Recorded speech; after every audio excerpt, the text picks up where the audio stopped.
I know I'm not the only one that saw grocery prices rise right along with gas prices. Well, now I don't feel so gaslighted. Because according to NBC News, grocery prices have jumped more in April than in the last 4 years. Now, NBC News said after weeks of warnings that the Iran war would drive up U.S. food prices, the numbers are finally in. The Bureau of Labor Statistics has said the category called food at home, which means your store bill, that shit has rose 0.7%. It doesn't seem like a lot individually, but when you get to that goddamn register, baby, that shit adds up. The increase marked the biggest 1 month jump in grocery prices in 4 years. And it seems like fresh veggies took the hardest hit. It said on an annualized basis, fresh vegetable prices are more than 44% higher today than they were 3 months ago. That means even... Man, what? Vegetable prices are 44% higher than they were 90 days ago. I mean, of course, we missed the harvest season. They really about to go up even higher come summer.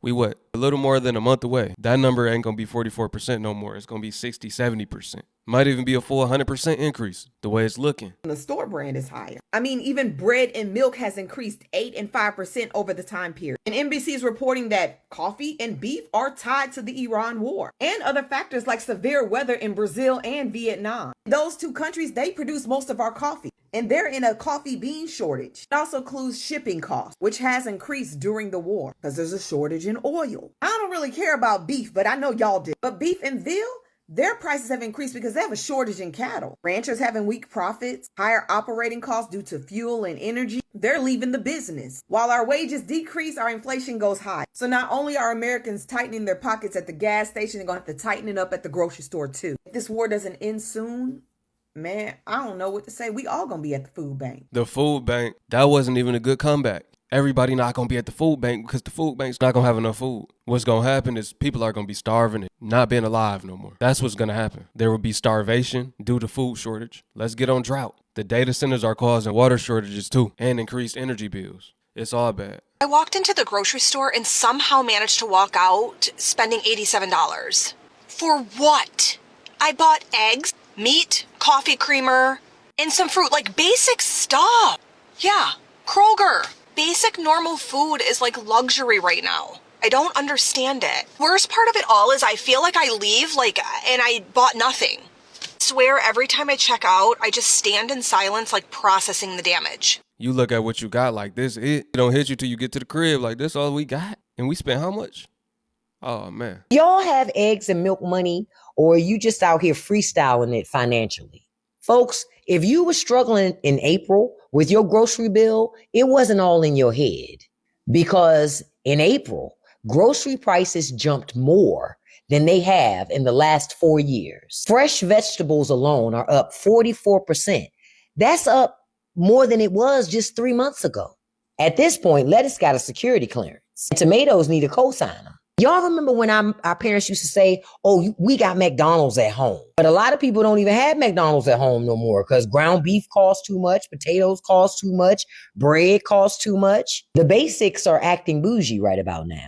And this is why I tell folks, when farmers pay more for gas and equipment and to do things, by proxy, all of us are going to pay more. How are y'all making y'all money stretch right now? I want to know. And what groceries did you stop buying because the price has gotten so ridiculous?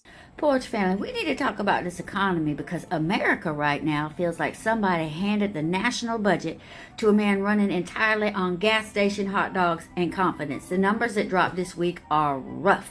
Fresh vegetables are up, seafood's up, gas prices jumped after the Iran mess started spiraling. Wholesale inflation just hit its highest level since 2022, and people can feel it now. Not economists feel it. Human beings standing in Walmart holding 2 bags of grapes like they are luxury handbags feel it. That is where this country is right now. I swear grocery shopping lately feels less like running errands and more like competing in a survival game show called Guess Which Basic Necessity You Can Afford This Week.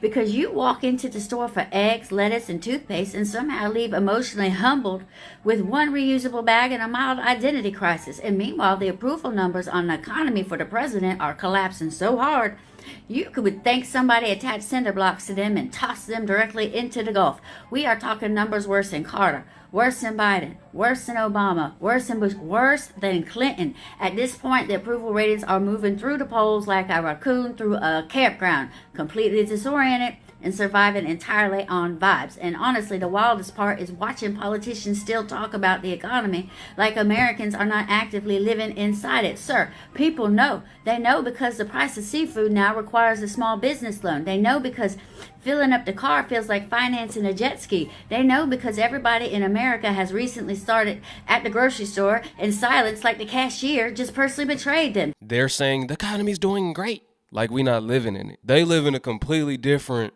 reality, clearly. They're detached from reality. They don't understand. They can get on stage and talk. Yeah, things are doing great. No, they're not. The American people are struggling more than they've struggled in a very long time. Credit card debt, all-time highs. Homelessness is up. Everybody getting evicted, right? Or sleeping in hotels, right? Can hardly afford food for the week. People can't afford nothing. The things they could afford just a couple years ago, they are no longer able to afford. People had to cut back on the things that they were used to buying, the vacations they were used to taking, etc. It's a real danger politically, not headlines, not cable news, the feeling. Because once regular people start associating your presidency with standing in the checkout line whispering, "You have got to be kidding me," under their breath, that sticks. And if this keeps going into November, these numbers are not going to stay trapped inside spreadsheets and polling memos. They are going to walk straight into the voting booth. Now check this one out, family. Have you ever wondered why don't grocery stores just drop prices on items that are about to expire or items that are not selling, that are sitting on the shelves?